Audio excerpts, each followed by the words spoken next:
Hi, my name's Billy7766, or my name isn't Billy7766, it's to the mattresses now here on YouTube, but it was Billy7766. For those of you that know Hardcase stroke Fake Sagan, you will know that I have had an association with him on and off over the years, and he has asked me to pick this one up. Obviously, during the course of one of my monthly meetings as part of the Jewish International Supremacy Council meetings, or JISM as we like to call it for short, he was telling me that there's this guy called RV who's about to bring the whole of the Jewish conspiracy down round our ears. Our lives are threatened, and the whole of our society as we know it is about to be destroyed. All those careful little strings that we as Jews have been pulling through the years are about to be absolutely ruined by this guy called RV. Okay, no, that's not what he said. What he actually said is, dude, would you mind dealing with this, because I can't be asked. And I went, yeah, okay, if I must.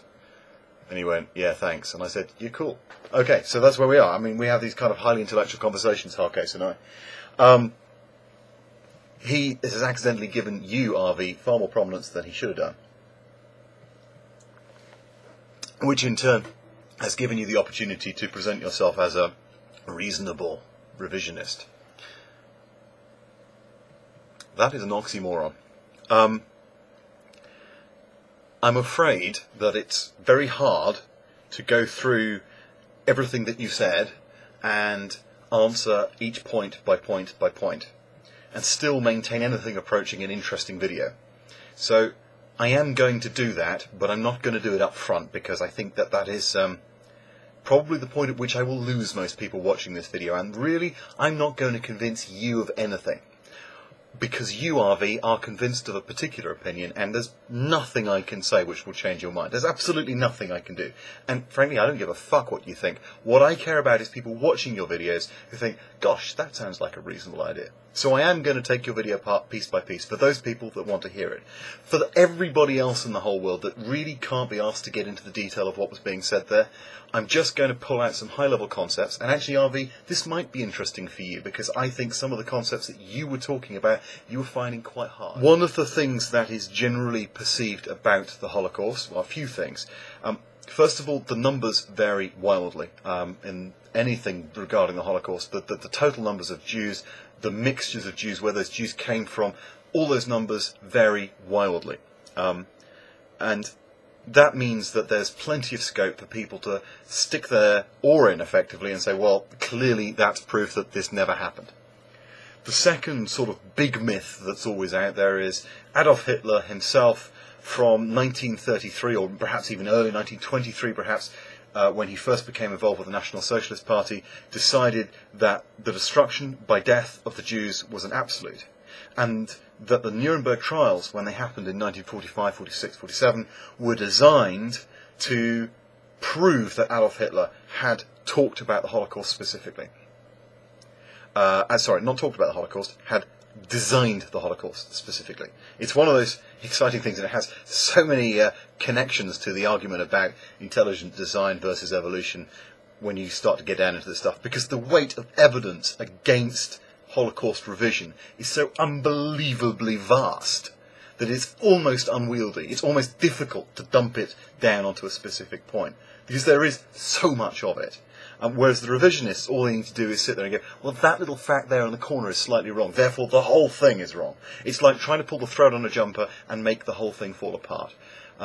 It's highly unlikely to be effective, but it puts doubt in people's minds, which they think is enough to convince them. Anyway, I'm digressing slightly. What I said I was going to do was address those two myths, that it was a designed process and that it was the numbers vary greatly. The simplest way to look at the Holocaust is that in 1939 there were X number of Jews in Europe, and by 1945 there were Y number of Jews in Europe. The first figure is actually relatively simple to get hold of, because the Nazis, one of the things that they did was very efficiently, and with the help of a company called International Business Machines, or IBM, created a very, very effective set of census data, which was rolled out across all of their territories that they moved into. So where the Nazis moved in, certainly in Western Europe and Southern Europe and North Africa, where they were in power or in enough of a position of power to do it, they were able to roll out census data, and they got very good figures. The figures at the end of the war are more difficult, but can be verified to a certain extent, both by the fact that the Russians wanted to carry on the pogrom against the Jews fairly rapidly after 1947. That's when they picked it up themselves, and from 47 through to 53, 54, when Stalin died, they were really going for it big time, actually inside the USSR. And there was a second wave of Holocaust inside the behind the Iron Curtain. So they also collected very accurate data, some of which is available to us now. Roughly speaking, the numbers are as follows. So at this point, unfortunately, I made a bit of a cock-up with the video, which is a bit of a pain. So I've just inserted here a table which comes from Lucy Denowitz's book. It's one of a number of tables which are out there, but this is actually quite a good one, because what it shows you on the left-hand side is the countries, the estimated number of Jews pre-war using Nazi census data where it's available, and the estimated number of Jews at the that were killed, which is actually a deduction of the levels that were calculated at the end of the war. So it's actually a pretty accurate representation. It means that roughly 67% of Jews were killed in all of the countries which were operated by German administrations. And that's a pretty shocking statistic, particularly when you consider that Nazi Germany as a system was, when I say Nazi Germany, obviously I include all of the countries that it was occupying or controlling, and that naturally includes things like Italy, was basically hermetically sealed. There was no real way for the Germans to get anything in or out, particularly no real way to get 4 million Jews in or out. There wasn't anywhere to put them. Moreover, when they went into places like Eastern Russia, they found yet more Jews that they had never had control over before. And if you just take those statistics and you say, well, the Third Reich was sealed, they couldn't send ships across the Atlantic. If they could, they would have brought oil back in again, because that was what they were mainly after. It was the biggest issue that they had, was very few raw materials. So they couldn't send the Jews west, as it were, out to America. They certainly couldn't send them to the UK, who they were at war with. They couldn't send them to North Africa, otherwise we'd have huge numbers of Jews in North Africa, plus most of those countries are Muslim and it wouldn't go down so well.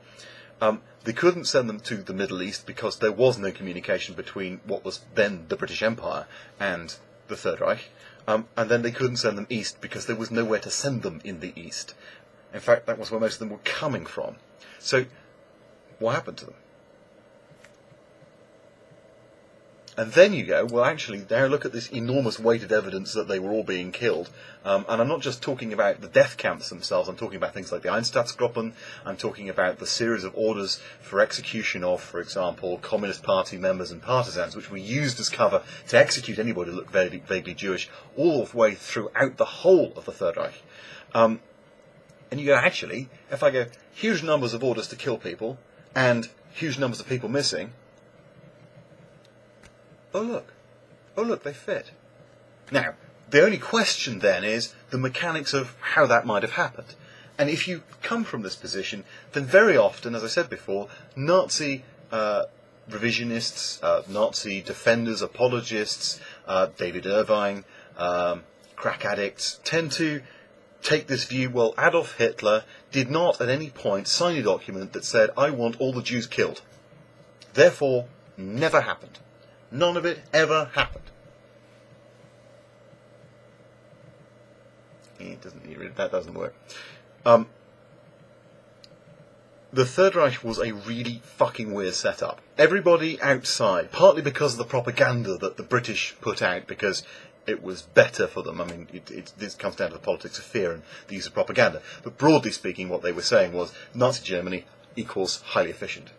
And we'd fought a war against them just 30 years previously that had shown how inefficient they could actually be, except with pockets of extreme efficiency which allowed them to get, for example, huge numbers of troops into the field and huge numbers of weapons into the field. I mean, that was a major advantage in World War I for the Germans. So there was this assumption that there was German engineering and German efficiency, and it went through and through. The reality was that Adolf Hitler was really shit at ruling Germany. Okay, I mean, he was fundamentally crap at it. I mean, in a way that's almost hard to overestimate how bad he was at doing his job. He was unspeakably bad. I'll just take a few examples. He used to work in the Berghof, which is his... Okay, this is his summer residence. This is kind of his holiday home, so I get it. But he only used to work about 1 hour or 2 a day when he was there. And this is where he planned Operation Barbarossa.